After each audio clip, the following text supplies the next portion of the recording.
전문직 유튜브 이렇게 하셔야 합니다. 이거 하나 못하면요, 기획 잘하고 편집 잘하고 대본까지 쉽게 써도 문의가 안 들어옵니다. 제가 전문직 유튜브 컨설팅을 해드리면 조회수나 편집 이런 거는 잘 안 보입니다. 저는 말하는 방식만 좀 보고 있거든요. 거기서 문의가 오는 채널과 안 오는 채널이 갈리더라고요. 이 갈리는 지점이 딱 세 가지입니다. 이 세 가지 모두 여러분이 부족해서 생긴 건 아니에요. 직업상 그렇게 되도록 훈련을 받으신 거죠. 이 세 가지 말씀값만 바꾸시면 상담 문의가 훨씬 더 많이 들어오실 거예요.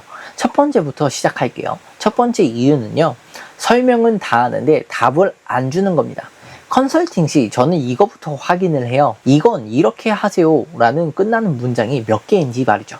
대부분 하나도 없습니다. 그 자리에는 늘 같은 말이 들어가 있어요. 케이스마다 다릅니다 라고 말을 하는 거죠.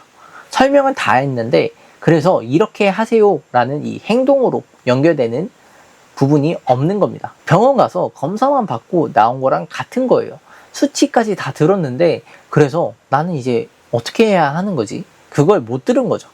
제가 물리치료사로 7년 있으면서 배운 건데요, 그런 진료에는 아무도 돈을 쓰지 않아요. 정보는 이미 공짜니까요. 검색하면 나오고 AI한테 물어도 나옵니다. 사람들이 돈을 쓰는 경우는 이렇더라고요. 내 경우에는 어떻게 해야 하는지 이런 판단에 대한 부분을 이야기하면서 그런 부분들이 전문직이 파는 물건입니다. 그걸 안 알려주면 아무도 돈을 쓰지 않아요. 전문직한테 그 자체가 상담료인데요. 이런 부분들이요, 실력이 좋은 분들일수록 더 심합니다. 전문직은 딱 잘라 말하지 않도록 배운 사람들이에요. 한번 잘못 말하면 책임이 남잖아요. 그러다 보니까 진료실에서든 상담실에서든 그 말버릇이 여러분이 지금까지는 지켜왔을 겁니다. 말을 못하는 게 아니라 조심하도록 배운 거죠. 문제는 카메라 앞에서도 그게 그대로 나온다는 거예요. 상담실에서는 한 사람이 앉아 있어요. 반면에 영상 앞에는 상황이 다 다른 사람들이 앉아서 영상을 보고 있을 수 있겠죠.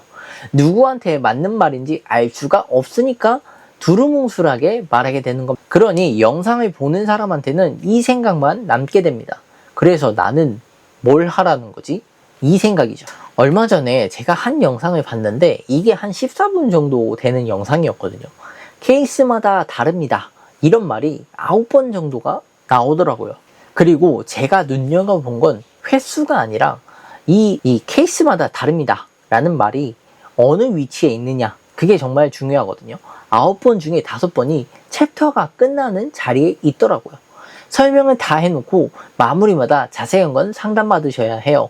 이런 식으로 하다 보니까 보는 사람은 결국 강고네 이러고 영상을 꺼버립니다. 그러면 책임 못 질 말을 하라는 거냐 라고 이렇게 들리실 수가 있는데 오히려 정반대입니다.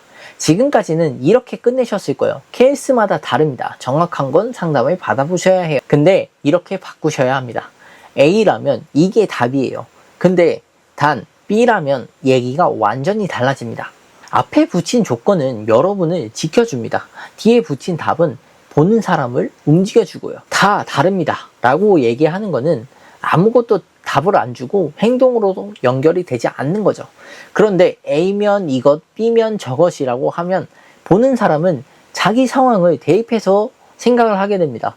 그리고 스스로 묻게 되죠. 나는 A일까 B일까 이렇게 말이죠. 이 질문이 문의로 들어오게끔 하는 방법입니다.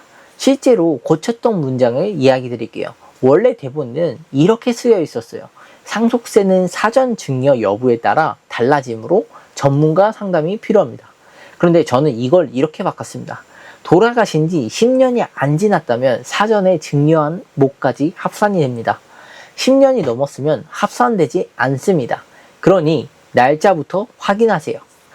길이는 비슷합니다. 그런데 뒤에 제가 얘기 드린 문장은 지금 당장에 해야 할 일이 들어가 있습니다. 날짜를 확인하는 것, 이게 들어가 있는 거죠.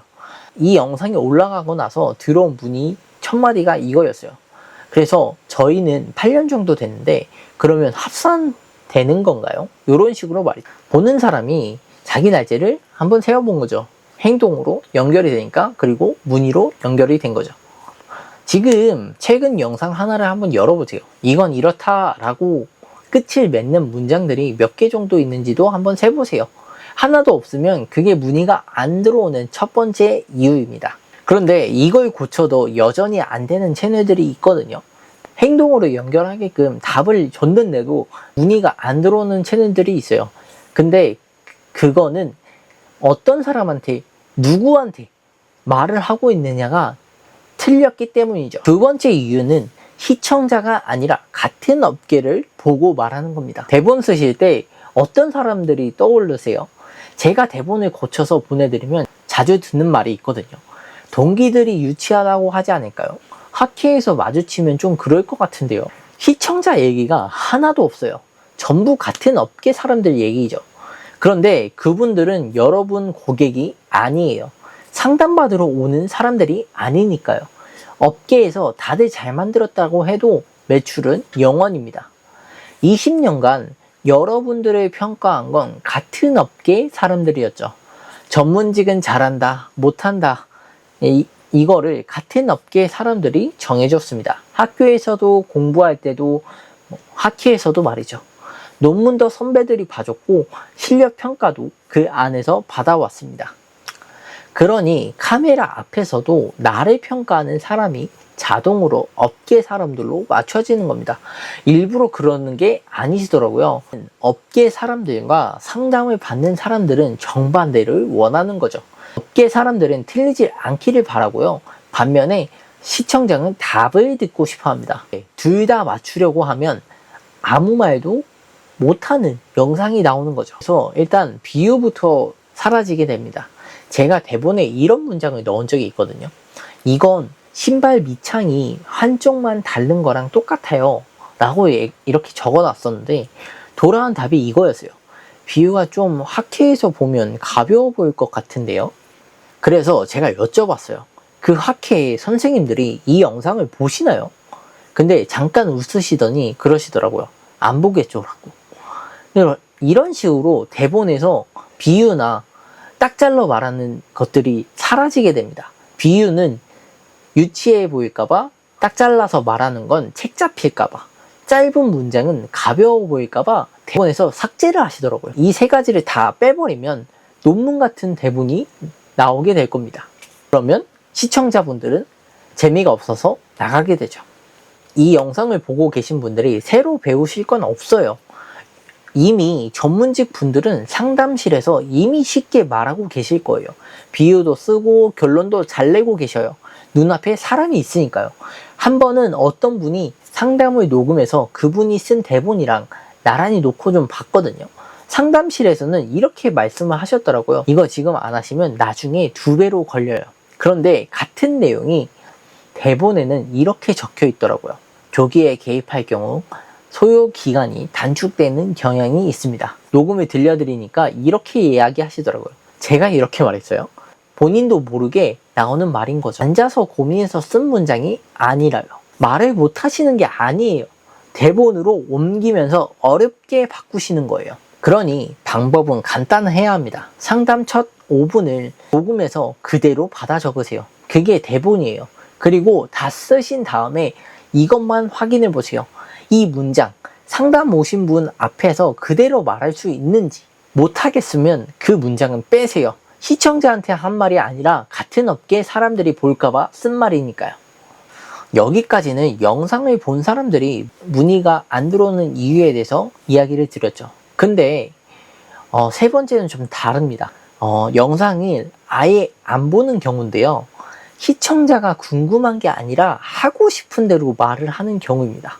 여러분이 정하시는 제목은 대체로 이럴 거예요. 전세 사후 심사 대응 절차 총정리. 그런데 사무실에 걸려온 전화는 아마 이럴 거예요. 세관에서 연락 왔는데 이거 벌금 내야 되나요? 둘 다 같은 이야기입니다. 세관 조사 이야기인 거죠. 차이는 딱 하나예요. 제가 앞서 말한 이야기는 아무도 검색창에 치지 않는데 뒤에 이야기한 건 걱정되면 검색창에 그대로 치는 문구인 거죠. 아마 이 영상을 보고 계신 분들은 질문을 받는 자리에 보통 계셨을 거예요. 질문은 환자분들이나 상담을 받는 사람들이 가져왔고 할 일은 그저 답을 하는 거였죠. 그런데 유튜브는 반대입니다. 질문을 내가 만들어야 돼요. 시청자는 뭘 물어야 할지 모르는 상태로 들어옵니다. 이런 부분들은 훈련받은 적이 없을 거예요. 어려운 게 당연해요. 이미 문제만 있는 사람만 보게끔 하는 영상만 만들고 계실 거예요. 자주 받는 질문에 답하는 영상 열심히 하는 것처럼 보이시죠? 그런데 그건 이미 궁금한 사람만 타겟으로 잡은 겁니다. 검색까지 하는 사람은 이미 문제를 아는 사람들이죠. 여러분 채널이 아니라도 어디론가는 가게 될 겁니다. 그런데 아직 모르는 사람들은 이 문제가 내 문제인지 모르니 클릭을 안 합니다. 그리고 모르는 사람들이 훨씬 많죠.